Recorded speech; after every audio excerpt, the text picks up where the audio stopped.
Bom dia a todos. Sou acadêmico Ademir de Moura Portela, licenciatura de Letras Espanhol em AD da UFSM, Polo Palmeira das Missões, disciplina de Estudos Linguísticos, professora Gabriela Barbosa, livro Preconceito Linguístico, de Marcos Bagno. Meu trabalho é da 112 até a 114. De onde vem esse abismo entre o conceito sociolinguístico de norma culta e a noção vaga e preconceituosa de língua culta exibida pelos comandos paragramaticais?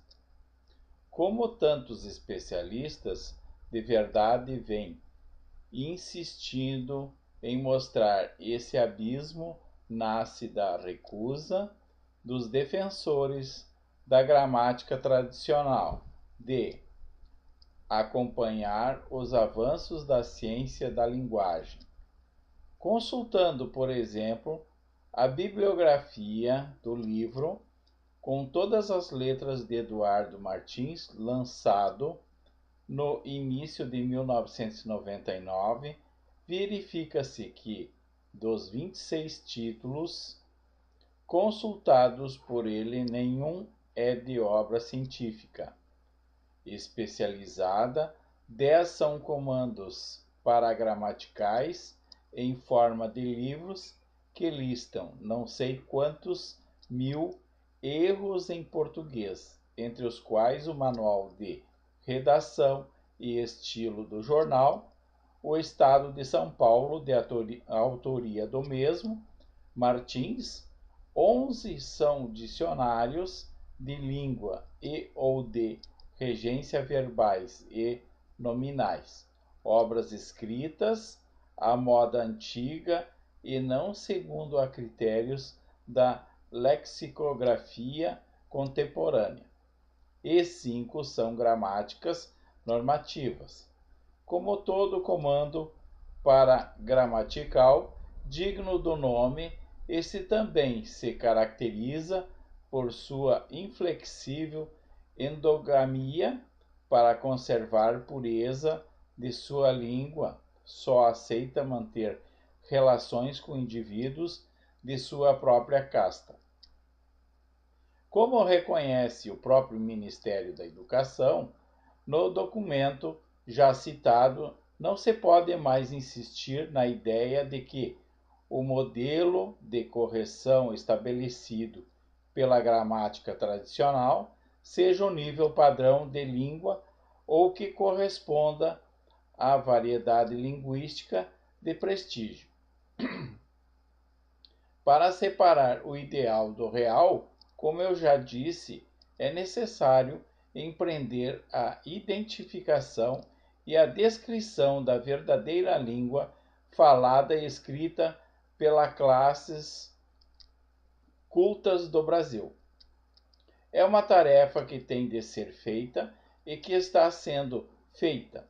Infelizmente, os resultados já obtidos na execução desta tarefa são de acesso difícil à maioria das pessoas, porque se encontram expostas em livros e teses escritos em linguagem extremamente técnica, como de fato exige o rigor científico, e recorrem em suas análises e interpretações diferentes modelos teóricos, todos eles muito sofisticados e de difícil compreensão para o leitor comum não familiarizado com eles.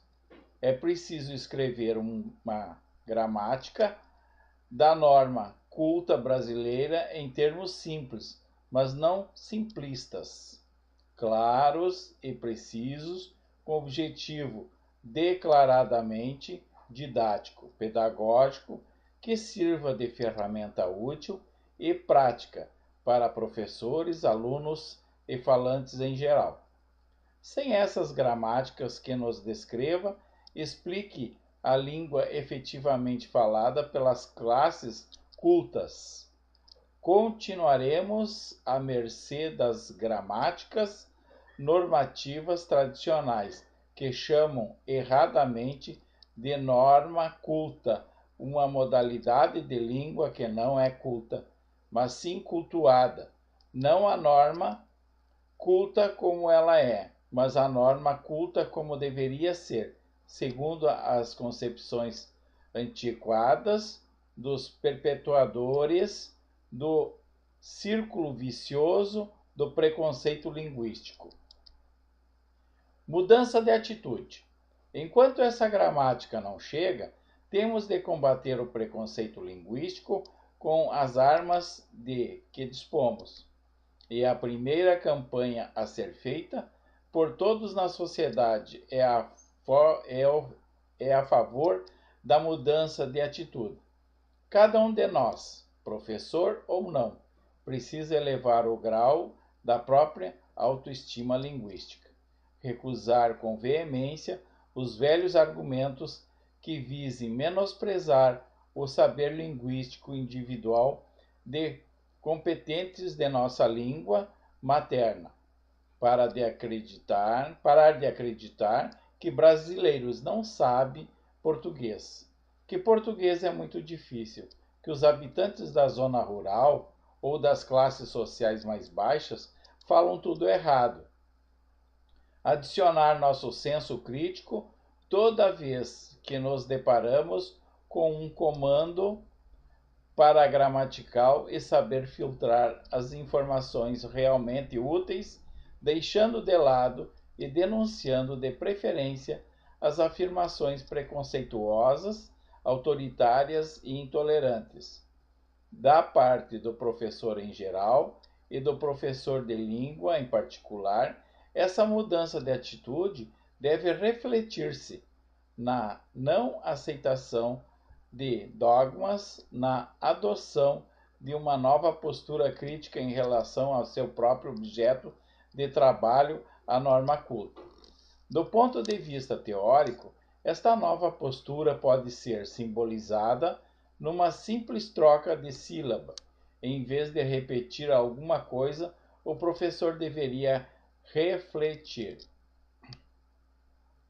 A pergunta de onde vem este conceito e preconceitos de língua na gramática culta, que pode ser exata, citada por cientistas que defendem estes abismos e recusam o avanço da ciência e da linguagem.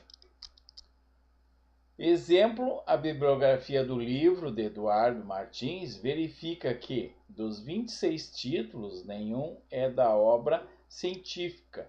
Quantos mil erros de português! Obras escritas, modas antigas nos critérios de lexicografia contemporânea aceitam a manter relações com indivíduos de sua própria casta. O próprio Ministério da Educação reconhece que o modelo da gramática tradicional não seja nível em modelo de correção e o ideal do real da verdadeira língua falada, escrita pelas classes cultas do Brasil, e que esta sendo feita, acesso é difícil para a maioria das pessoas, porque se encontram em livros científicos com difícil acesso, tudo muito difícil. Devemos, nós da sociedade, combater enquanto não vem a mudança, cada um de nós, professores ou não, recusar os velhos métodos, né, que menosprezam o linguístico. Devemos nos impor como falantes, parar de dizer que brasileiro não sabe português, né, que português é difícil e que as pessoas do interior e bairros não sabem falar, e os preconceitos autoritários devemos denunciar. Do professor de língua, a não aceitação de dogmas na postura crítica em relação ao trabalho e norma culta. No ponto de vista, pode simbolizar uma troca de sílaba. Em vez de repetir, o professor deve refletir né? Então devemos aceitar, porque tem pessoas, inclusive, que têm defeitos físicos, defeitos bucais e que têm dificuldade de pronunciar certas palavras, e isso aí acaba causando um mal-estar, uma crítica, um preconceito, e isso aí que passa o autor. Obrigado.